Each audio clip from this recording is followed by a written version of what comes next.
Hello, I'm Sydney and welcome back to my randomized block of the month.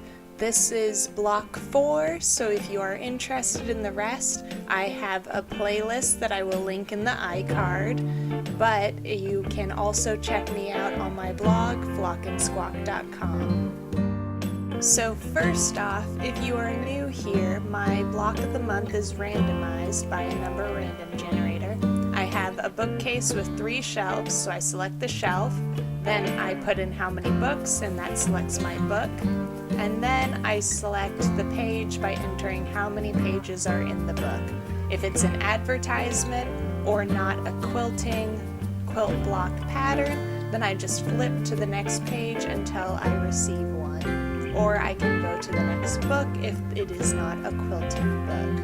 So quick before I get into the fabric and the cutting instructions, this week's block I found in a book called Sweet Celebrations with the Moda Bake Shop Chefs, compiled by Lissa Alexander. And the quilt block we got is from Blossom's Birthday Quilt by Stefanie Roman. I only did one of the smaller block components that goes into the large block that ultimately the quilt is made of. So because it is the smaller block component, it does not take nearly as much fabric, and I used mostly layer cakes. It takes 6 fabrics total, 5 I used from a layer cake and 1 that I used yardage for, but it is a background fabric. So the fabric I used was Cotton and Steel's 10x10s, which was designed by Rashida Coleman Hale. It's an older fabric line, but it is very cute. As for cutting, if you look at my fabrics, it will be the pink is a 2.5 by 2.5 inch square. You only need 1 if you're doing the 1 block like I am. For the green, it is a 2.5 by 2.5 square, just one of those. The geometric light gray is a 2.5 by 4.5 rectangle, and then a 2.5 by 6.5 rectangle. You only need 1 of each. And then for the fabric that has words on it, it is 2.5 by 6.5. You cut 2. And then there is the dark floral fabric, which is 2.5 by 2.5, and you only need 1. Finally, the dark gray fabric you see me cutting is 2.5 by 2.5 inches with needing 6. Overall, I think this block was very easy to do. It took me about an hour or so, even with filming. And if you are interested in the cutting, I do have it listed on my blog post. As you can see, there are all the pieces, and let's get into sewing.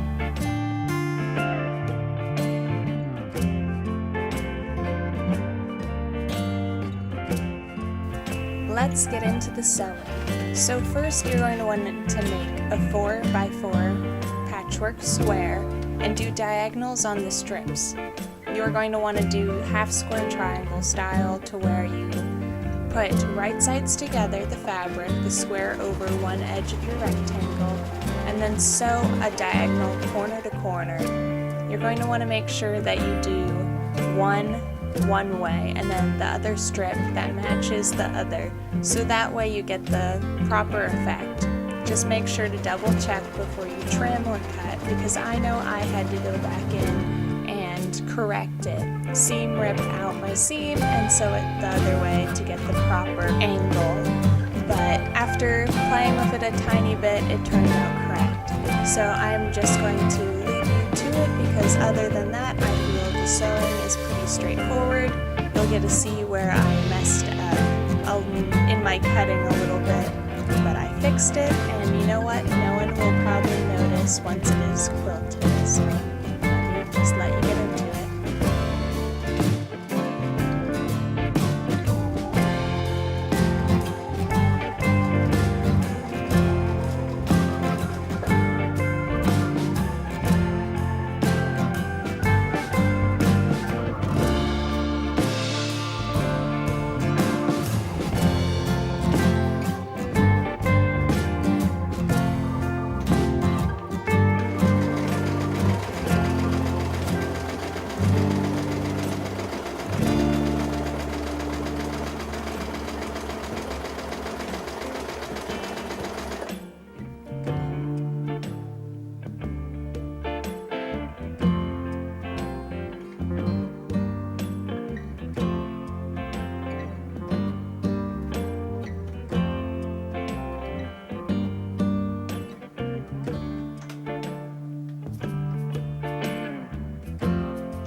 comes to a close, here is the grand reveal of my block for this month.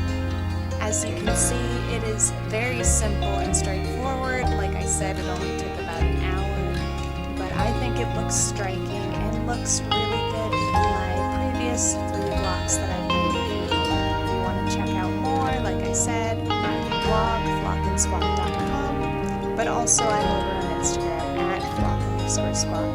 Thank you for watching,